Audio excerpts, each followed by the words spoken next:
The Circus of Shadows. The night air was thick and heavy with the scent of damp earth and old, musty canvas as Emma and her younger brother, Danny, made their way toward the dimly lit carnival grounds.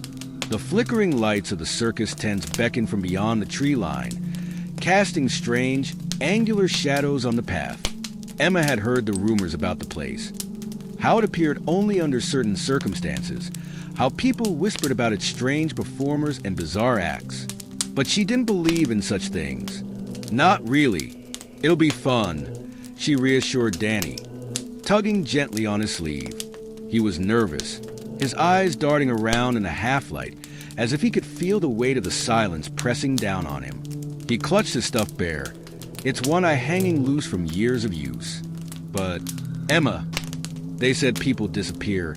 Danny said in a whisper, his voice trembling. That's just a story, Emma said with a forced smile. Come on, we're here now. Let's see the circus.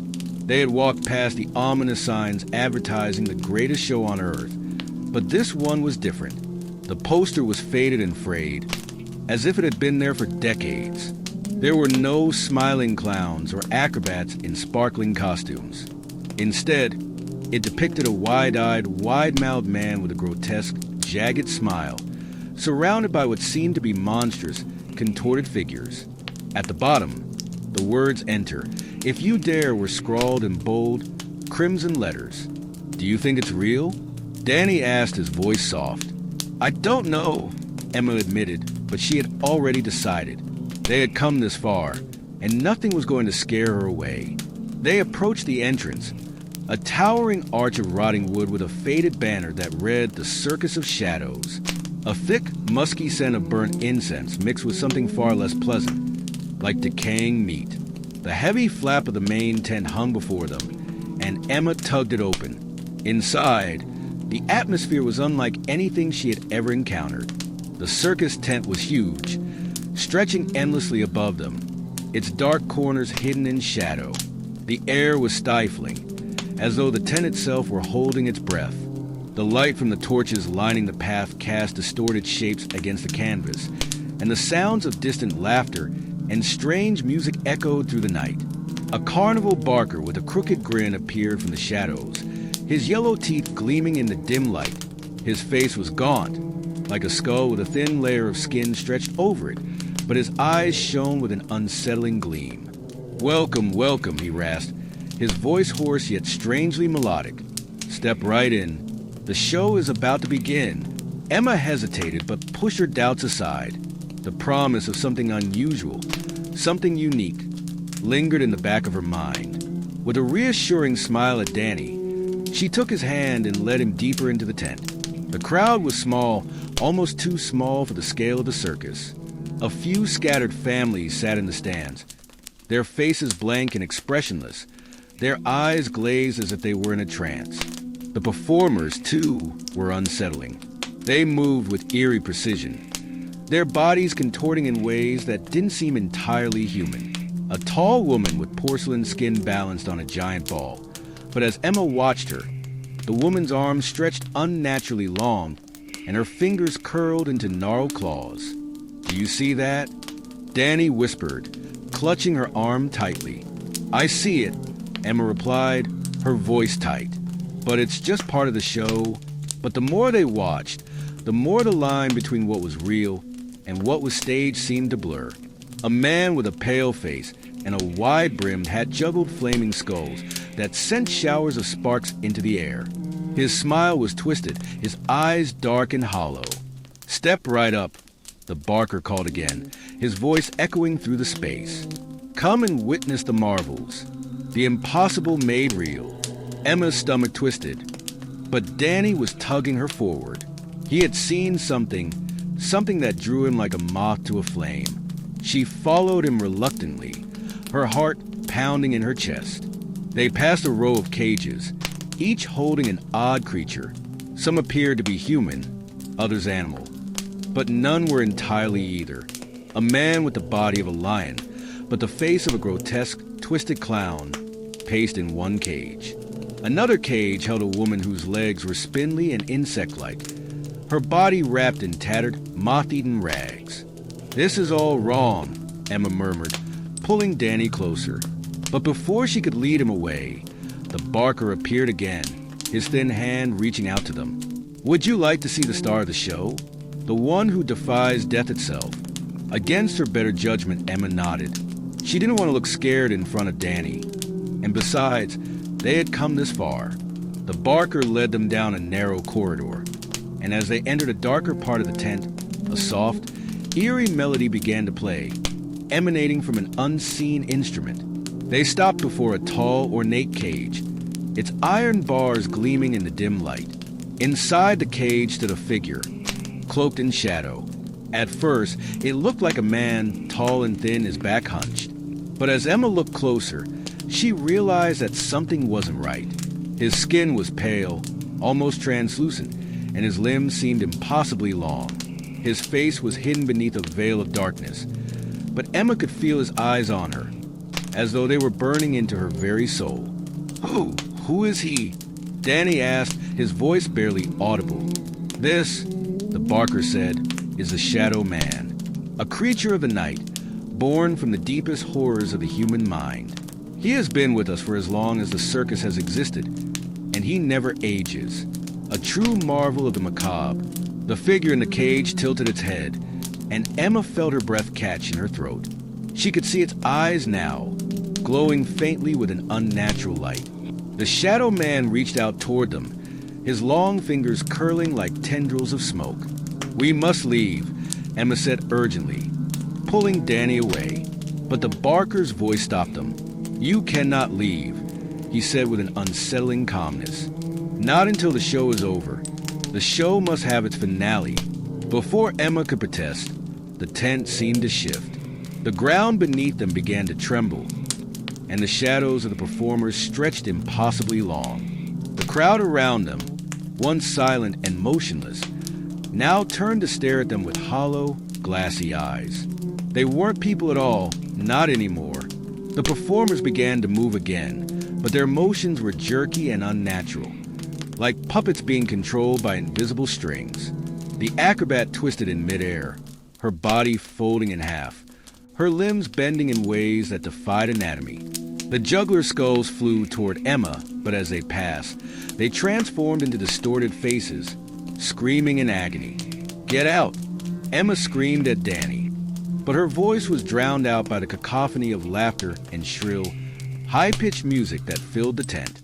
The Shadow Man's cage creaked open, and he stepped out, his form shifting like a wisp of smoke, too fast to follow. He moved toward them with a terrifying speed, his long fingers reaching for them. A chilling, rasping voice filled Emma's mind. "Asterisk, you are ours now. Forever, asterisk." With a scream, she grabbed Danny and ran. The tent seemed to close in on them, its walls tightening around them, the air thick with the stench of decay. Every exit was blocked by grotesque figures, their eyes glowing like burning coals. The barkers' laughter echoed, fading as they stumbled through the maze of performers. Emma's heart pounded in her chest, and the world around them seemed to twist into nightmare. Finally, they broke free of the tent, but the carnival was gone. The path they had followed was now overgrown with thick vines and brambles. The circus was no more, just a shadow of the horrors they had witnessed. As Emma and Danny ran into the forest, she realized with a cold certainty, the circus of shadows would never let them go. They would haunt her dreams forever. But before we start our next story, I'd like to ask for your support by subscribing to the channel right now. Only 30% of people watching our videos are subscribed, and your subscription will really help us keep creating more of these horror videos for you. Thank you so much for your support. And now sit back, relax, and enjoy the video if you dare. The Circus of Hollow Eyes. The town of Creston was known for one thing: its isolation, nestled on the edge of a forgotten mountain range. It had long since faded into obscurity, known only to a few brave travelers or those who called it home. It was the kind of place where things happened without explanation, where people came and left without making much of a mark. So, when a circus set up camp in the heart of the town one cool autumn evening, it wasn't surprising. In fact, no one really questioned it. For Olivia and her best friend, Sarah, It was an unexpected break from their usual routine. They'd grown up in the small town, and with nothing to do but work or wander through the dense woods that surrounded it, the idea of a circus was too enticing to ignore, even with the strange rumors that had started to swirl. Whispers of missing people, disappearances that were tied to the arrival of the circus. It felt like just another tall tale. After all, what could happen at a circus? "Come on, we've got to go," Olivia said, her dark hair blowing in the crisp evening wind as she tugged Sarah by the arm. "We don't get anything like this here. It'll be fun." Sarah hesitated, eyeing the massive circus tents that loomed like dark, misshapen mountains in the distance. The flickering lights from the circus cast long shadows that seemed to stretch into the sky, as though the tent itself had a life of its own. There was an uneasy stillness to the place, a quiet that even the wind couldn't stir. Sarah was no stranger to the strange and unexplained, and something about this circus set her nerves on edge. "I don't know, Liv," Sarah said quietly. "Something feels off about it. Have you seen the flyers? It's like they've been there forever. But no one remembers when they first showed up." Olivia shrugged, her excitement outweighing the unease in the air. "It's probably just some random traveling show, Sarah. It's not like it's a haunted house or anything. It'll be fine." Sarah sighed but allowed herself to be dragged along. As they approached the entrance, the smell of caramel popcorn mixed with something strange, a faint, metallic tang that made Sarah's skin crawl. The entrance itself was flanked by two towering statues. Human-like figures, but with hollow eyes, their expressions frozen in grotesque mockeries of joy. Olivia didn't seem to notice, but Sarah couldn't shake the feeling that the statues were watching them. A man in a tattered red coat appeared from the darkness, his face hidden beneath the shadow of a wide-brimmed hat. His smile was too wide, stretching unnaturally across his face, and his teeth gleamed like pearls. "Step right up," he called, his voice a strange mix of joy and something darker, more sinister. "The show is about to begin." With a quick, nervous glance at Sarah, Olivia took the first step forward. "I'll buy the tickets," she said, pulling out her wallet, "and you can get the popcorn." The ticket booth was small, almost insignificant in comparison to the towering tents. A single, dim light hung above it, casting an odd glow on the booth's faded sign. A man stood behind the counter, his face hidden in shadow, much like the other circus employees. "2 tickets, please," Olivia said cheerfully, handing over the money. The man behind the counter didn't move for a moment, and when he finally did, it was slow and deliberate. His hand came out from the darkness like a pale, skeletal claw, grasping the tickets and sliding them across the counter. His gaze, though unseen, felt like it was piercing through her.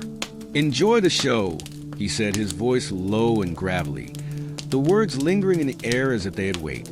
Olivia quickly grabbed the tickets, eager to get inside. But Sarah, her nerves growing tighter with every step, lingered behind. "Are we really going in there?" Sarah whispered. "Don't be such a buzzkill," Olivia replied with a playful grin. "It's just a circus. What's the worst that could happen?" The flaps of the tent parted, and they stepped inside. The inside of the circus was massive, its size almost impossible to comprehend. The air was thick, heavy with a musky odor that clung to everything. The lights were dim, casting a pale, eerie glow across the space. The crowd was sparse, only a handful of people scattered across the benches, their eyes fixed on the center of the ring. But it wasn't the emptiness that unsettled Sarah. It was the faces of the people in the crowd, hollow eyes, expressionless faces. They weren't moving, and their eyes didn't blink. They stared unblinking, watching the show without a single flicker of emotion. A ringmaster, tall and gaunt with a pale, waxy complexion, emerged into the center of the ring. His coat was a dark, faded purple, and his hair was slicked back in a style that hadn't been fashionable for decades. His eyes, like the others in the crowd, were unervingly empty. "Welcome, one and all," he said in a voice that sent shivers down Sarah's spine. "Tonight, we offer you the greatest spectacle the world has ever seen. A show unlike any other.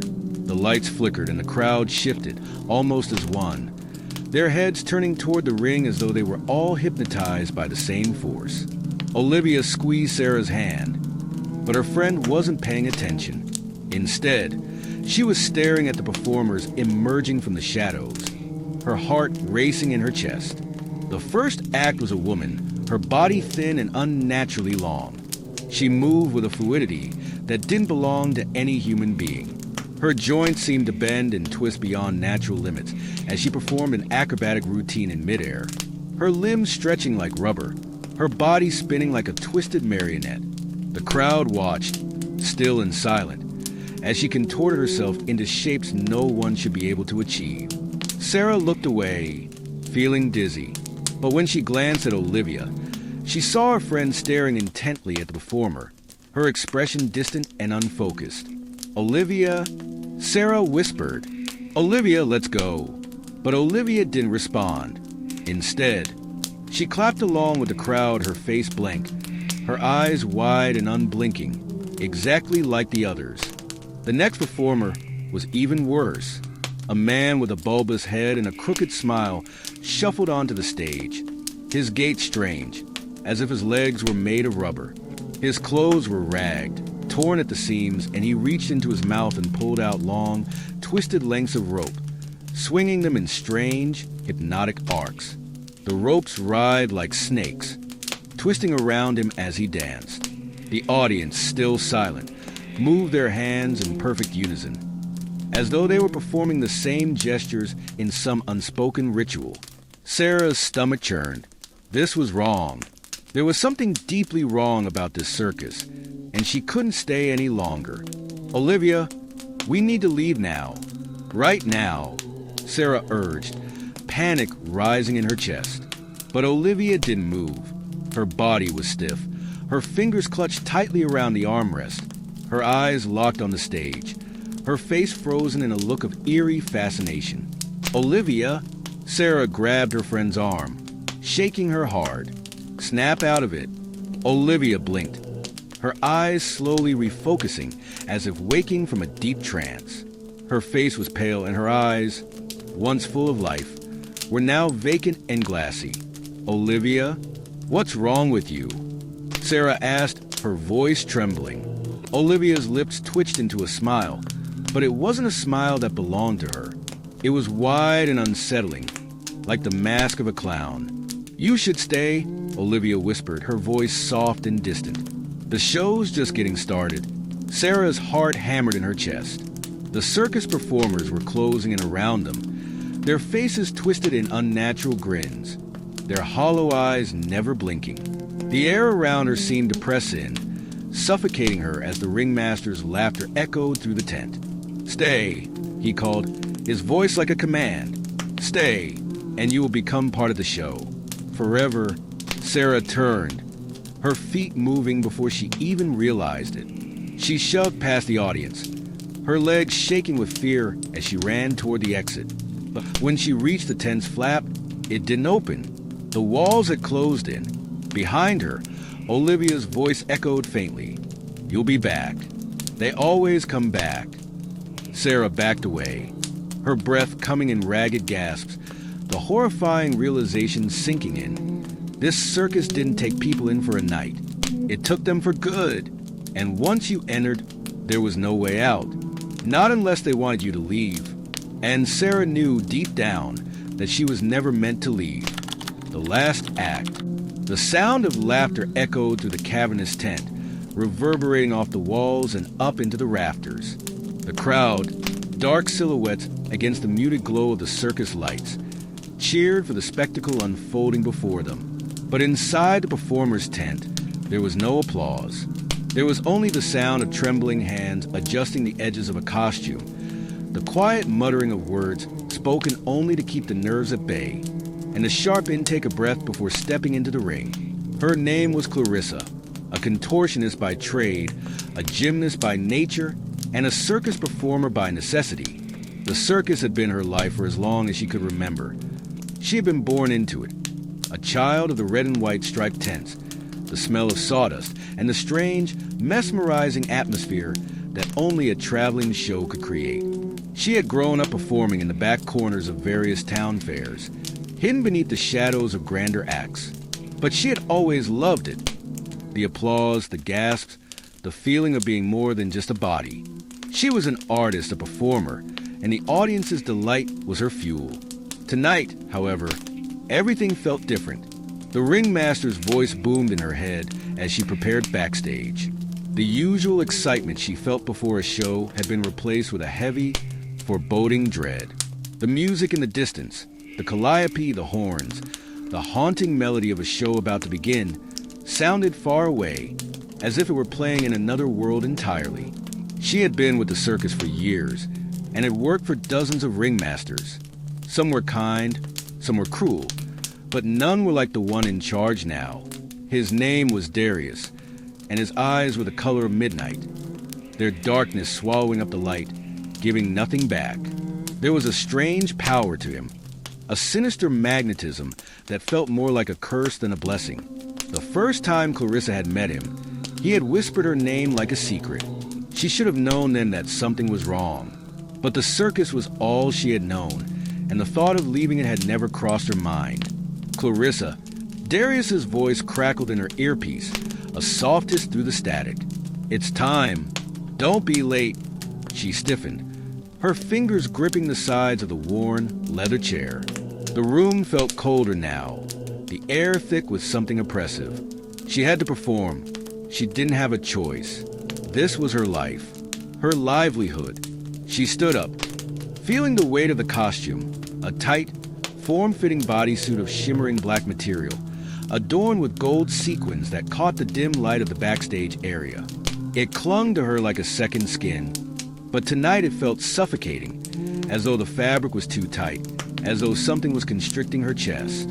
Tonight's show will be special, Darius had said to her earlier, a strange glint in his eyes that sent a shiver down her spine. You're going to be the highlight, Clarissa, the last act, the one everyone will remember. Clarissa had smiled weakly, as she always did when Darius spoke to her in that way, but his words lingered, gnawing at her insides. The last act. What did he mean by that? The footsteps of other performers echoed in the hallway outside, their voices muffled as they prepared for their own routines. As Clarissa stepped through the curtained entryway, she could see the lights of the main ring spilling through the shadows, casting long, eerie streaks across the ground. The audience was waiting, their hushed voices barely audible over the sound of the band tuning their instruments. It was strange, how everything seemed so normal. The same lights, the same sounds, the same anticipatory buzz in the air. But tonight, none of it felt right. She stepped into the ring, her heart pounding in her chest.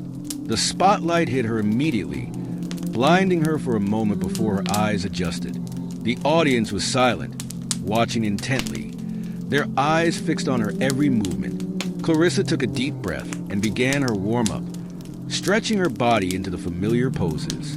Her spine cracked as she twisted and turned, her body folding in ways that made her feel as if she were made of rubber. It was something she had done 1,000 times, but tonight, the movements felt heavier, slower. Each bend and stretch felt wrong, as if something were holding her back. Her hands trembled as she reached for the floor, her body folding over itself in a perfect arch, but the familiar rush of adrenaline never came. The audience was still. They weren't applauding. They weren't gasping. They were just waiting, watching her with an intensity that felt suffocating. And then she saw it, a figure in the back row, partially obscured by shadow. A man tall and lean, his face hidden beneath the brim of a wide hat. His eyes gleamed out from beneath it. Too bright, too intense, and they locked onto hers. Clarissa froze. Something in her chest tightened. Her breath came in short gasps, and for a moment, she wasn't sure if she was still on the stage or if she had somehow wandered into a nightmare. The figure's gaze never wavered, and slowly, almost imperceptibly, his lips curled into a smile. Clarissa blinked and shook her head, trying to break the connection. She was imagining things. She had to focus. The audience was waiting. She continued her performance, twisting, flipping, folding her body into impossible shapes. But now the weight of their gaze was unbearable. The man in the back row remained unblinking, his smile growing wider with each movement. She pushed harder, moving faster, bending deeper. Her body was a machine, moving on instinct now.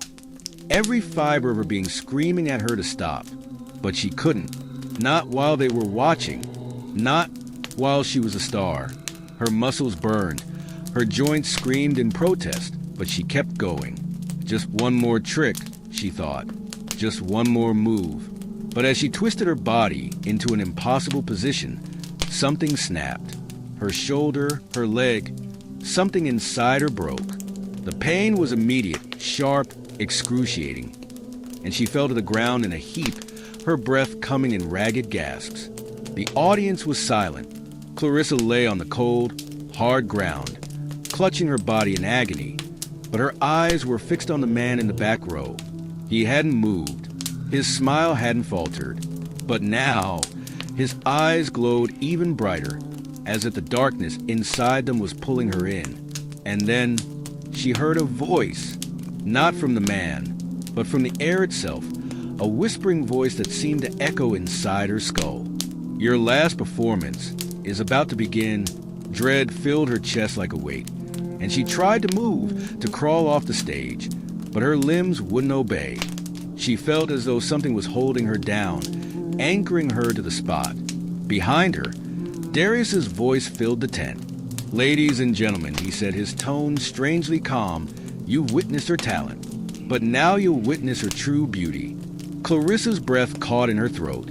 The crowd was still silent, but their eyes were different now. They weren't just watching her. They were waiting for her. Their gazes had become predatory, hungry, and then she understood. It wasn't about the performance. It was about her. The circus didn't just want her to entertain. It wanted her to become the performance. The figure in the back row stood up.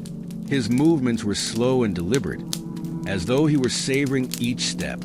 As he approached, the darkness around him seemed to shift, as though the very air was warping under his presence. Clarissa screamed, but it was too late. The last thing she felt was the cold, unyielding darkness swallowing her whole. The audience remained silent and unmoving, staring at the empty stage. The circus had claimed another soul, and the last act had come to its tragic, inevitable end.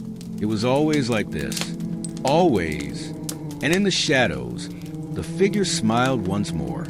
It was never about the performance. It was always about the performer. The circus of endless night. Maggie wiped the sweat from her brow as she squinted into the dimly lit expanse of the circus grounds. The air was thick with the scent of cotton candy, hot dogs, and something darker she couldn't quite place. It was late, far later than she had planned to stay, but the sounds of the circus, the laughter, and the haunting music had kept them longer than she would have liked. It had been a long drive to the small town, and they were just passing through on their road trip. Her son, Lucas, tugged at her hand, his small fingers cool against her palm. His face was flushed from the excitement of the circus, his eyes wide with wonder. But Maggie could see the growing fatigue beneath it. He was only 10, and though he was usually full of energy, the late hour had begun to weigh on him. "Mama, can we go home now?" Lucas asked, his voice small and hesitant, the first sign of the anxiety that had begun to creep into him since they entered the grounds. Maggie nodded, glancing around for the exit. The tents loomed like dark, distorted giants in the night. She had hoped to leave earlier, but the allure of the circus, the lights, and the strange, almost hypnotic atmosphere had drawn them deeper into the maze of performers and attractions.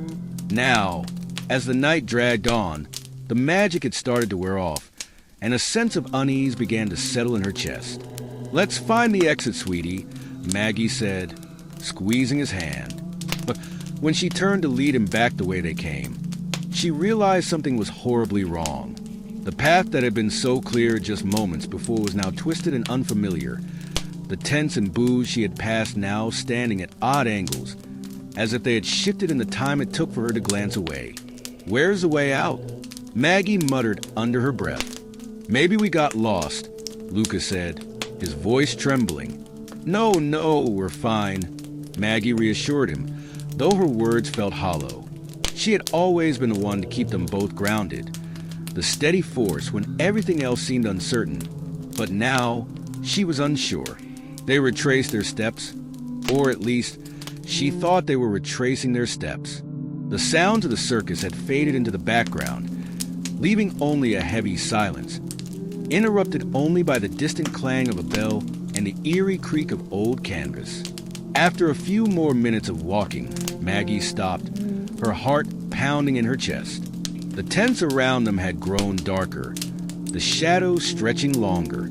The path before them, which should have led to the exit, now seemed to loop back on itself. They were standing in the same spot. "Mom!"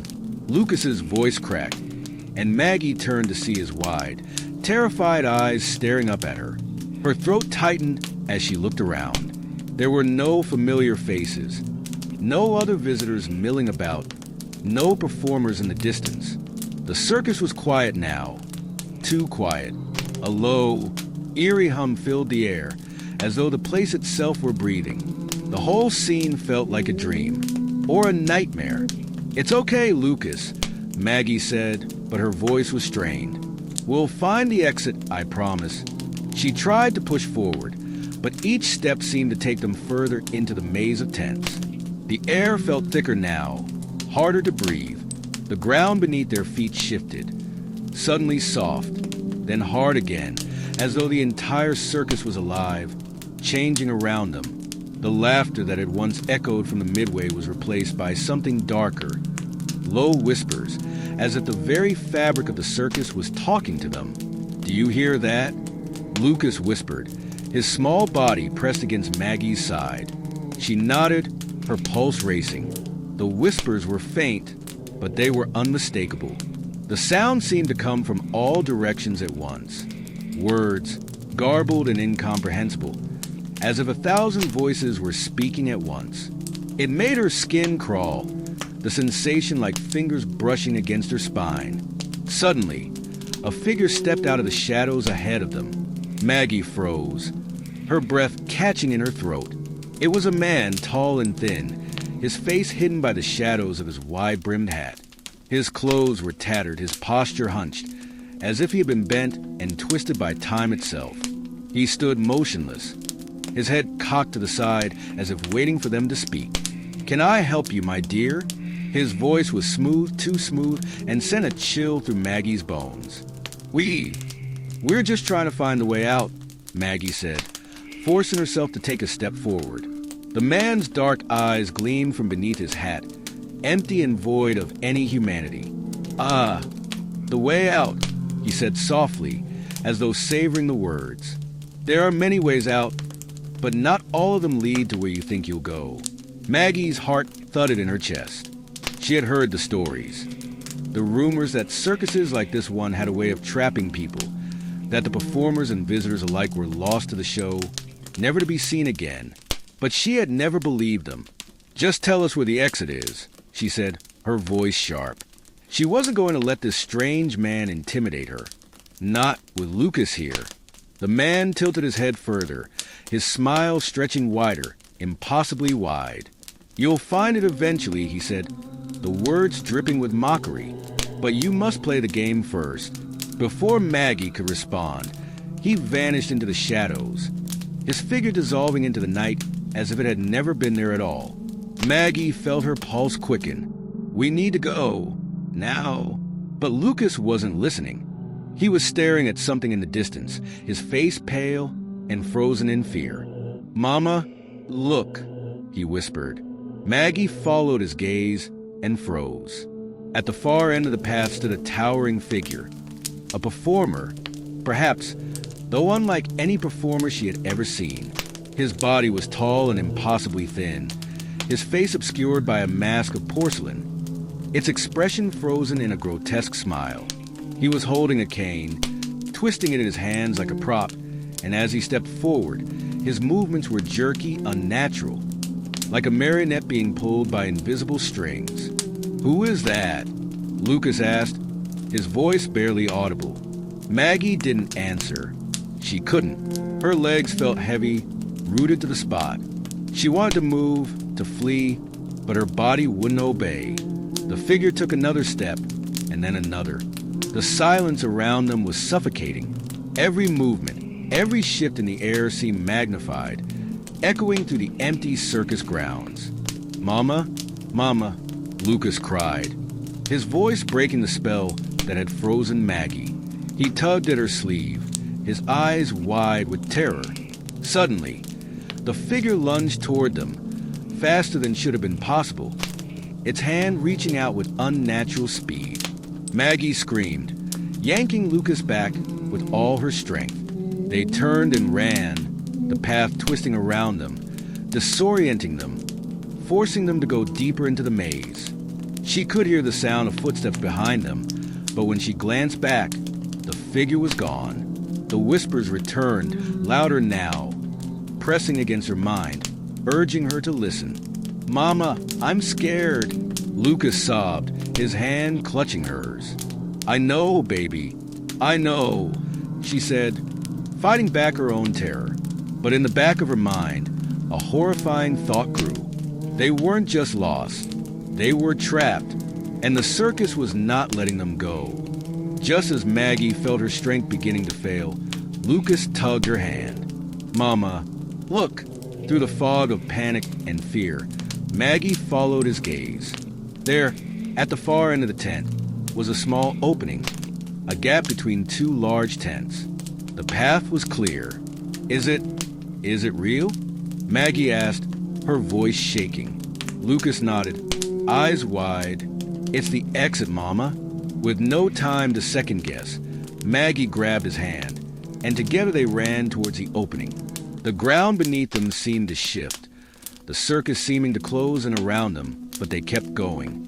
The whispers grew fainter as they ran, the air growing lighter with each step. Finally, they broke through the gap, and before them lay the real world.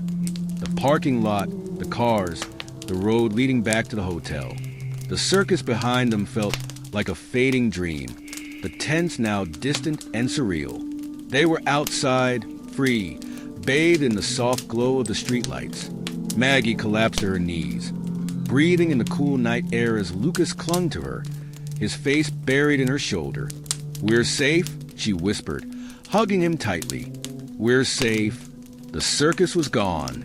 All that remained was the darkness of the night and the distant hum of the world they knew. It had been a nightmare, but now it was over. The forgotten circus. There's something unsettling about an abandoned circus. A place once full of laughter, lights, and color, now empty and decaying. Its memories lingering like ghosts that refuse to leave. For years, people had whispered about the abandoned circus on the outskirts of town. It sat alone, tucked away in a dense patch of woods where the trees seemed to grow just a little too tall, and the branches curled as if trying to hide the place from the world. Some said it had been shut down because of strange accidents. Others whispered of darker, more mysterious reasons. Whatever the truth was, the circus remained forgotten by most, but still alive in the minds of the curious and the brave. That is, until a group of friends decided to uncover the truth. It was a summer evening when Emily, the most adventurous of the group, first suggested it. The idea seemed reckless, even for her, but there was something in her eyes, something dark, almost excited, that made the others listen. "We should check out the abandoned circus," she said, her voice more of a challenge than a suggestion. "What's the worst that could happen?" There was a pause as the group exchanged glances. Emily had a way of making the dangerous seem enticing. Her best friend, Kate, was the first to speak up. "Are you serious? That place is creepy. I've heard stories." "Stories? Come on, it's just an old circus. We'll be in and out before dark," Emily said, tossing her hair back with a confident grin. Kate hesitated, biting her lip. I don't know, it sounds like a bad idea," but Emily was persistent. "Just think about it. It'll be an adventure. We'll make it a game, like those haunted house challenges we used to do when we were kids." There was a beat of silence before Max, who had been quietly listening, spoke up. "I'm in," he said with a shrug. Max had always been the one to go along with Emily's plans, though he often acted like the skeptic. His dark sense of humor and casual attitude about most things made him the perfect foil to Emily's boundless energy. "You're kidding, right?" Kate asked, staring at him incredulously. "Honestly," Max said, giving a half smile, "it sounds like fun. Besides, if there's anything worth seeing, it's the creepy old stuff. The kind of things that make for a great story." Sasha, the quiet one in the group, hadn't said anything yet. She was perched on the edge of the couch, her eyes half-lidded as she played with the hem of her shirt. Finally, she spoke.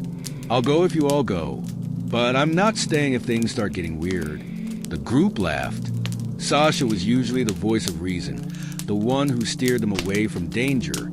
But there was something about Emily's energy that made it hard to say no. "Great." Emily beamed, practically bouncing in her seat. "Let's meet at my place tomorrow at 4. We'll get there before sunset and leave by dark." Perfect timing. The next afternoon, the air was thick with humidity as they gathered at Emily's house. They piled into her car, a creaky old thing that barely seemed fit for a drive, but it had enough character to get them to their destination. The drive was long, the road narrow and winding, but the group was in high spirits, joking and laughing, unaware of the creeping dread that hung in the back of their minds. As they reached the outskirts of town, the trees began to grow denser. The sun dipped lower, casting long, exaggerated shadows that danced across the path. Soon, the town was behind them, and they were surrounded by thick forest. The dirt road they followed narrowed further, leading them deeper into the woods. Finally, Emily slowed the car as they reached the edge of a clearing. The circus was there, just as the rumors had described it. A crumbling, decaying heap of forgotten dreams.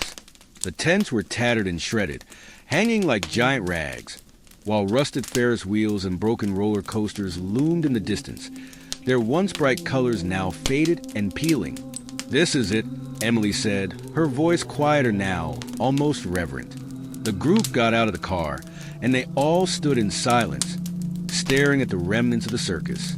The air was thick with the smell of mold, rot, and something else, something that sent a chill down their spines. But the curiosity was stronger than the fear. "Let's go," Max said, breaking the silence. "I bet there's all kinds of old stuff we can find." The group walked towards the entrance of the circus grounds, where a rusted archway stood with the word FAIRGRUND barely legible under the layers of grime. As they passed through, the mood shifted. It wasn't just an abandoned place. It felt wrong. The air grew colder, even though the temperature outside hadn't dropped. The trees at the edge of the circus seemed to loom closer, their branches twisting into gnarled shapes, like fingers reaching toward them. They wandered past the decaying stalls and booths, all overgrown with vines and ivy. The once bright signs advertising carnival games and food were barely readable now. The ground beneath their feet was uneven, the dirt soft from years of neglect. They reached the center of the circus, where the largest tent still stood. It was torn in places, but it had a certain menacing grandeur.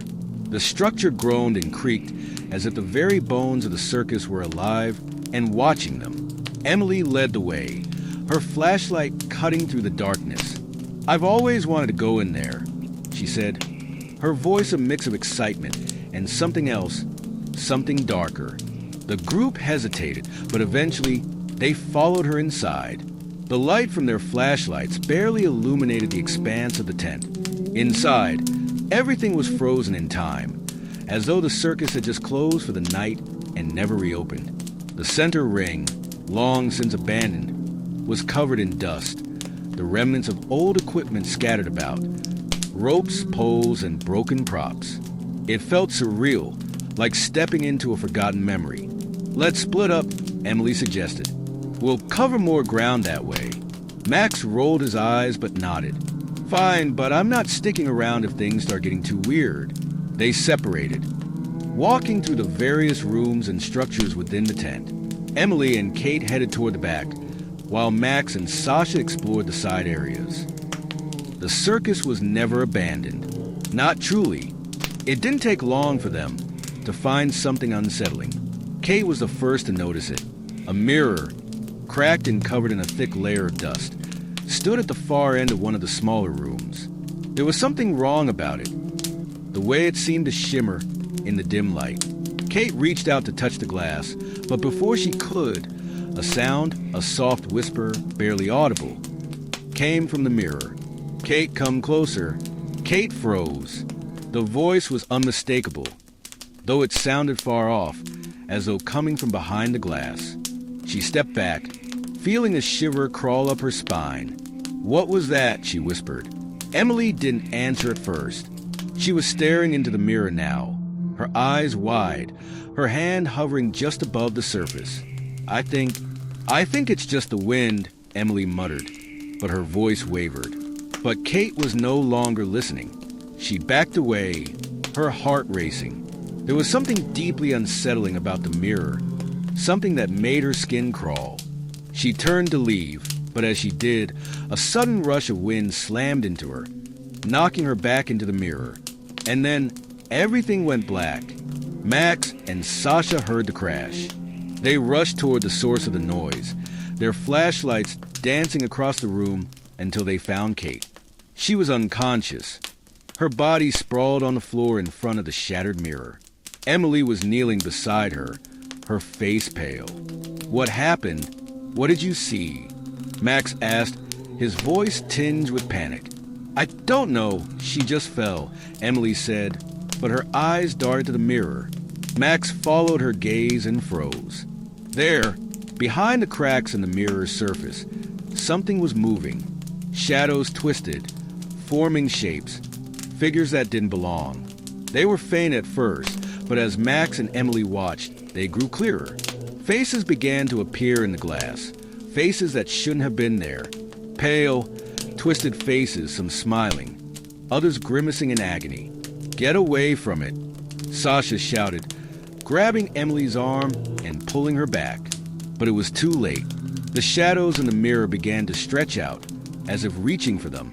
The temperature dropped drastically, and the sound of whispers, low, guttural, and inhuman, filled the air. The ground beneath them began to rumble. "Move!" Max shouted. "We need to get out of here." But before they could turn to run, the floor beneath them split open with a deafening crack, and the circus claimed them all. The jokers laughed. The circus had always been a place of strange magic for Elias. Ever since he had first joined, the faint smell of sawdust and the echoing music of distant carnival tunes had been enough to make his heart race with excitement and fear in equal measure. For most of the performers, it was simply a job. But for Elias, it was a world he had never known before, both a sanctuary and a prison. As a juggler, Elias was used to the late nights. He was used to rehearsing in empty tents with only the flicker of overhead lights to keep him company. The circus never truly slept, even when the audience had gone home and the last of the popcorn bags had been thrown out. In a way, it was a living entity, always breathing, always waiting for the next show. But tonight felt different. The air was thicker than usual, heavy with the scent of damp canvas and the distant memory of laughter. Elias had been in the tent practicing his act, alone, as he often did in the quiet hours before the next show. His juggling pins flew through the air, flashing in the dim light, each spin more fluid than the last. His body moved in rhythm with the art, his mind distracted yet sharp. The act had been the same for years, throwing and catching, spinning and balancing. But tonight, something was wrong. He couldn't shake the feeling that someone or something was watching him. He paused, the pins freezing in midair as his gaze swept across the dim tent. The shadows seemed to shift just slightly, like they were moving of their own accord. The noise of the tent, the distant creaking of the poles and the soft rustling of the canvas walls felt louder, as if the circus itself was whispering to him. "Stop it," Elias muttered, shaking his head. "Just focus." The atmosphere around him felt unnaturally thick, a presence heavy in the air that made his breath catch in his throat. He moved closer to the center of the ring, lowering his juggling pins one by one. But the unease did not fade. Then he heard it, a faint sound, low, almost imperceptible at first, like a distant chuckle, a giggle. It wasn't loud, but it was there. Elias stood frozen, his heart skipping a beat. It was the kind of laugh that didn't belong to any person he knew. It was sharp, manic, and sent a cold shiver crawling down his spine. At first, Elias thought it was the wind or a trick of his tired mind. But then, the laughter grew louder, closer, until it echoed across the tent, reverberating off the walls and the beams. It was taunting. "Who's there?" Elias called out, his voice a mixture of curiosity and growing dread. There was no response. The laughter continued, but it now carried an edge, a sinister, mocking tone that made his stomach churn. The tent lights flickered, plunging him into darkness for a split second. When the lights came back on, he saw something that froze his blood. A figure stood at the far edge of the ring, just inside the shadows. It was tall, its silhouette long and unnaturally thin. A jester's hat sat atop its head, and its face was painted in grotesque white makeup. Black eyes, a twisted smile, and faint red streaks running down its cheeks. The figure stood motionless, watching him. Elias's throat went dry, his fingers gripping his juggling pins so tightly that they nearly slipped from his hand. The figure took a step forward, revealing its face more clearly, and Elias felt his heart stop. The face was not human. It was a grotesque mask, stretched and cracked like old porcelain, with a smile that seemed too wide for any human being. The eyes, though black and hollow, seemed to glint with malicious intent.